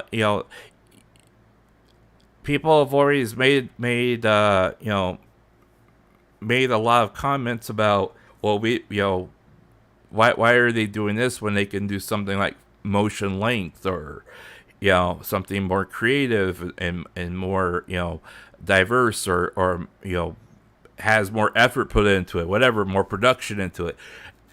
And and a lot of them, I don't think, really understand that putting content out the way they're doing right now is a minimal risk and maximum reward and profit for anything that they put out, versus taking that risk and putting together a 90-minute video or 90-minute movie, that kind of thing. Now let's assume that at some point, they do go full animated, series where they do 15 to 21 minute anime episodes.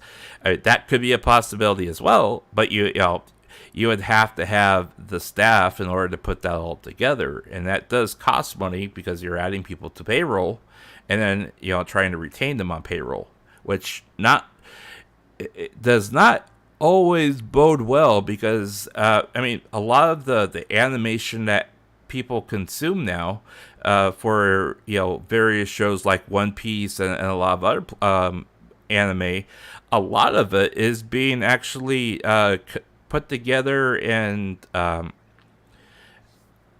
realized from people from like Korea and even like the Philippines, because it's cheaper for them to outsource that stuff and have the basic concept dreamed up by their staff and then handed off to them for them to actually put everything else together. So, who really wants to pay for people to do stuff for you if there is a cheaper alternative that's paying off for you? You know what I'm saying?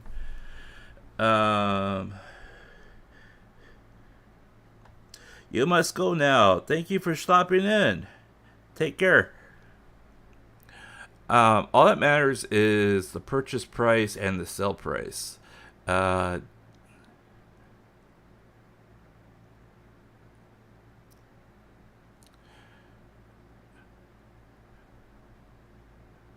My screen is just darkness right now. It doesn't look like it's darkness.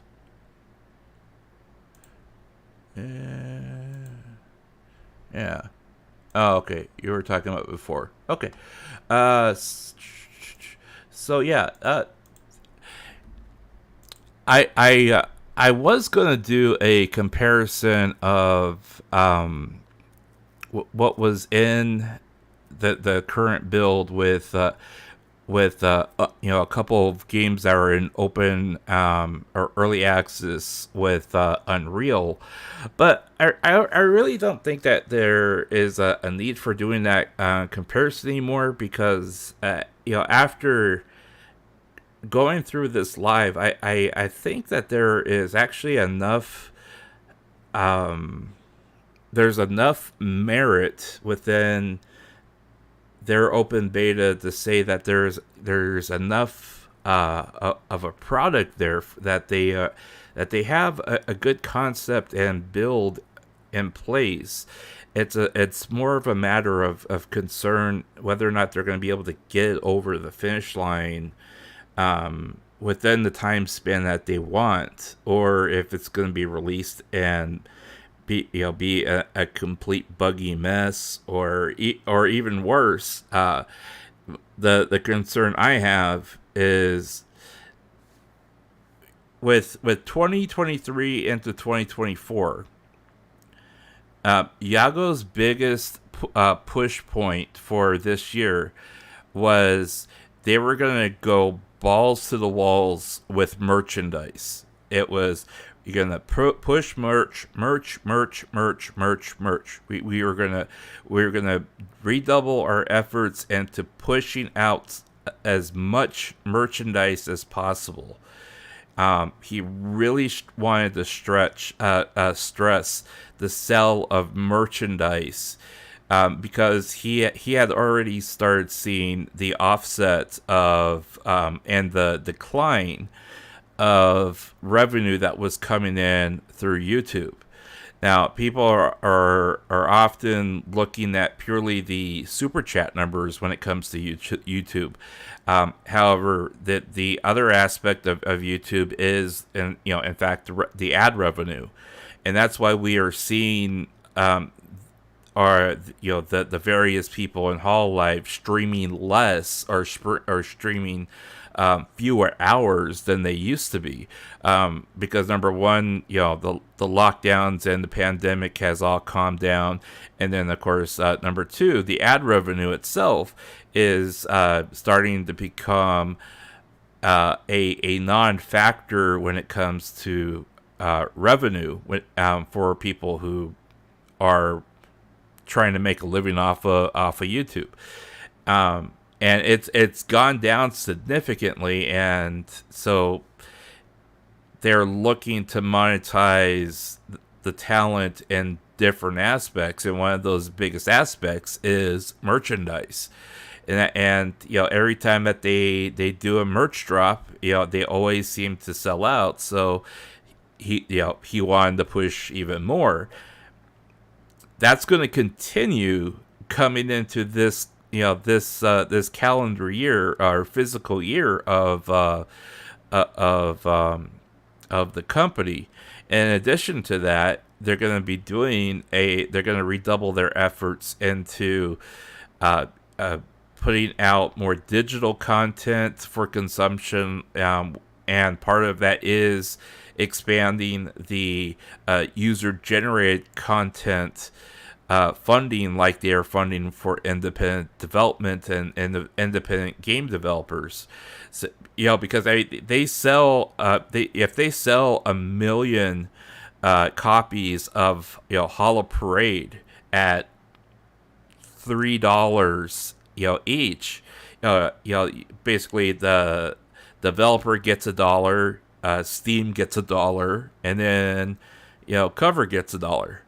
So I mean, they're making at least $1 million off of that. So it's a low risk investment to be able to throw some money at them and then have that turnaround come back and pay for it.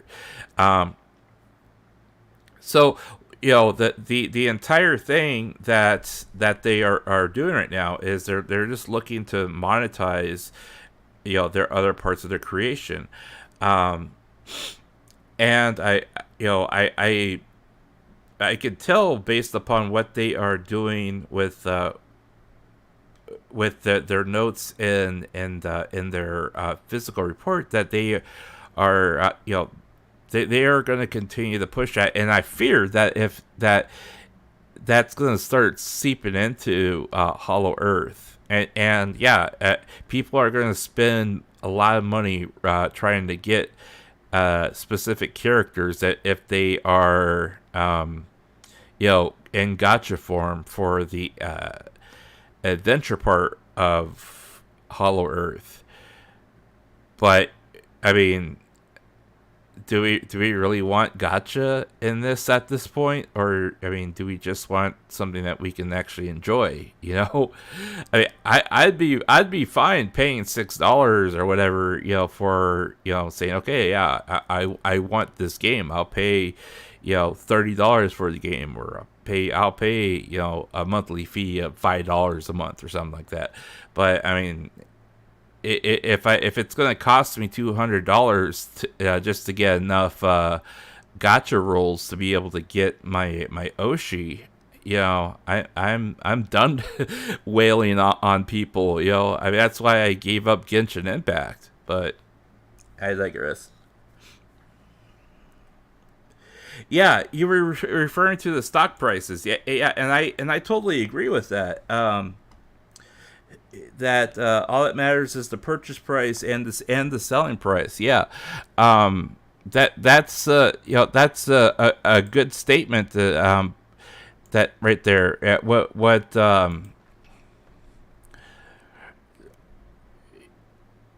you know the problem starts becoming, if we continue to see a consistent drop within their stock prices, though, as we're continuing to see, um,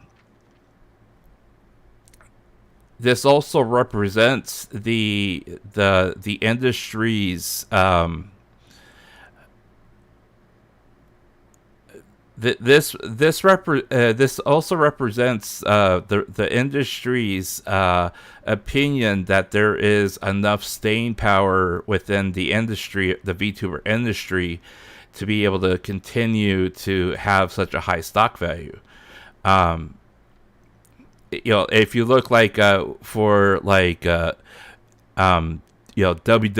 for example, for wrestling and whatnot, there was always a big decrease in value of their stock value, because that there has not been enough popularity and staying power behind pro wrestling in order to justify how the inflated prices of 20 years ago. And it's pretty much the same thing with like Any Color and Cover Core. If we continue to see a decrease in value of their stock prices, it's not necessarily, you buy low, you sell high. It's whether or not, if it keeps sinking low, whether or not it's, there's enough, that there's enough right people in the right places, basically in management, to be able to look at what's happening with their product and turn it around and say, okay, this is how we fix it. Any Color definitely, has to do that for this year, but it's also concerning that you see Cover Core going that same direction, because I mean they've lost a quarter of their value since the beginning of this year. That's a pretty big hit. I mean, if they, and this is the bad part. Look, I mean, they're at 21.23 right now. They've lost 702 yen in stock value.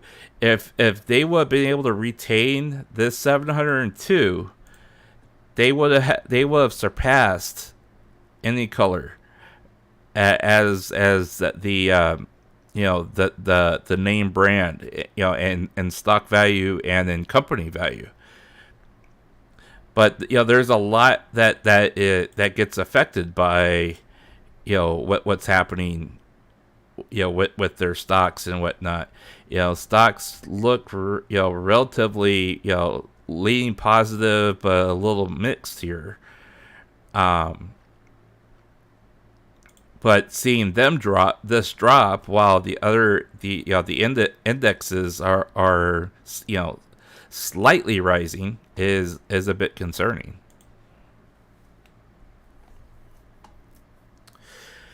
But all right, guys. Well, that is about it for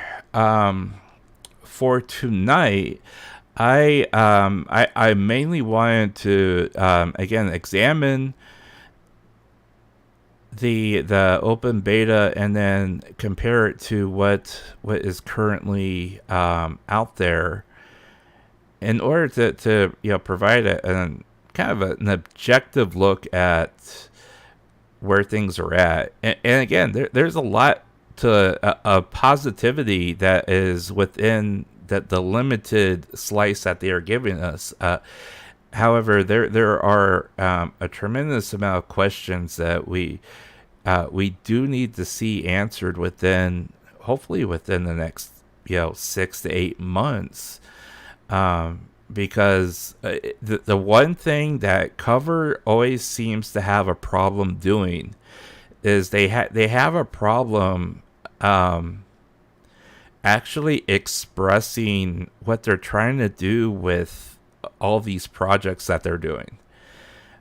I mean, HoloLive Air is a great example of it. HoloLive Air, we didn't know, was this going to be a movie? Was this going to be an anime? There's all these different things that are popping up that look like they are, they're trying to do various things with it. Then all of a sudden, the walking simulators came out with, Marine and Corone and everything. And then you're kind of like, okay, so was that the HoloLive Air? And why is this an error? What universe are we in?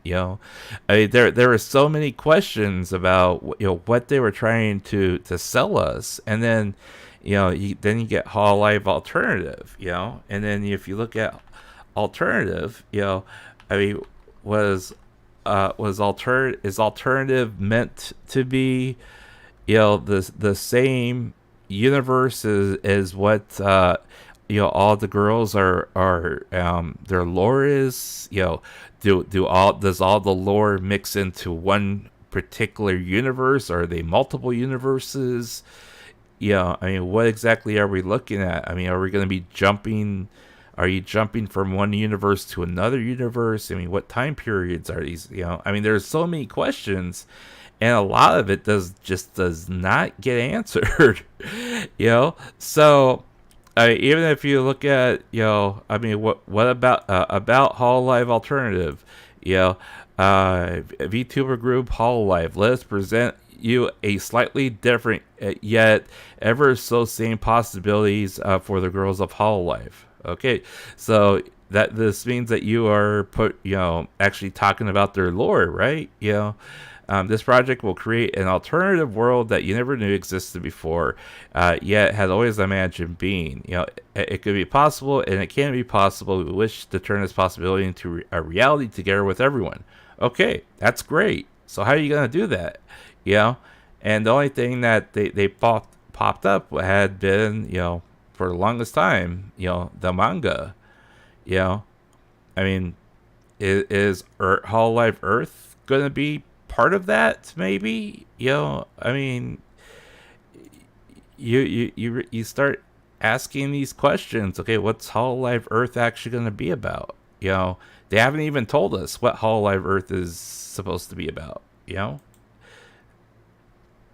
So I mean, there's just so many questions that they don't answer, and so expectations, start going all over the place.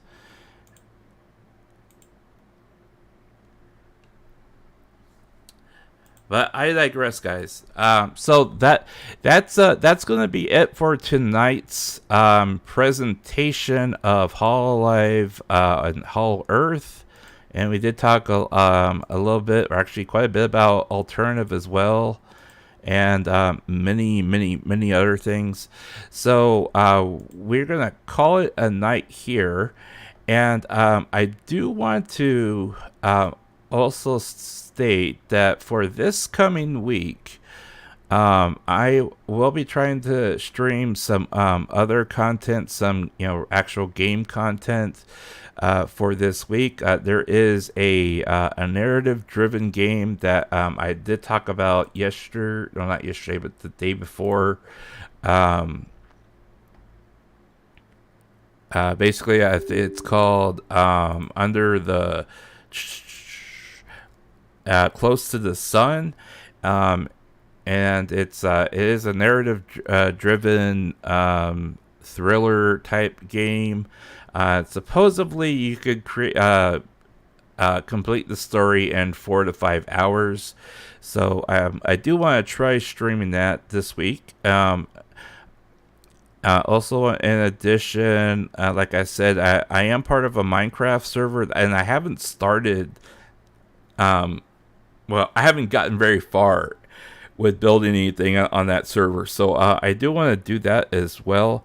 And then I have not decided what other game I want to continue streaming. I have tweaked and played around with Dragon's Dogma 2 to at least get it into kind of like a playable state where I don't feel seasick or motion sick playing the game, but still have it at a good frame rate. So I may continue that this week as well. So with those three things, that's primarily what I'm looking forward to this week. So, and of course, if there is any other major news that does come out, we will definitely talk about that on the channel. As always, we always try to take news as it's happening, and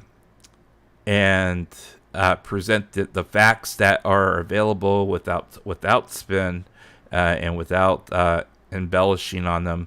And then also, whether or not I have access to other information I can share, then of course I do share that as well. So please feel free to join me this week as I do play with those games and give you that content. If you want to hang out with me, I'd be more than happy to have you along for the ride. If not, I perfectly understand that, I may not be the most entertaining person to watch or listen to, but I do appreciate the support as I share content with you. So with that in mind, the Cold 2T, I do want to thank you for dropping in for today. Beavers also, thank you for dropping in. Potato Gaming, thank you for dropping in as well. Umberto, I did see you drop in. Thank you so much for stopping by as always. A number of lurkers have come and gone. Thank you guys for coming and going and hanging out with me, even if you don't say anything. You don't have to say anything. I appreciate you just being here. So thank you guys very much. So with that, guys, I'm going to call it a night, and we will update you on the community tab, or on Twitter or X or whatever the hell you want to call it now, on the next stream. So with that, guys, have a great afternoon, morning, afternoon, or evening, whatever the case may be for you. This is Marko Yamashita signing off. Peace.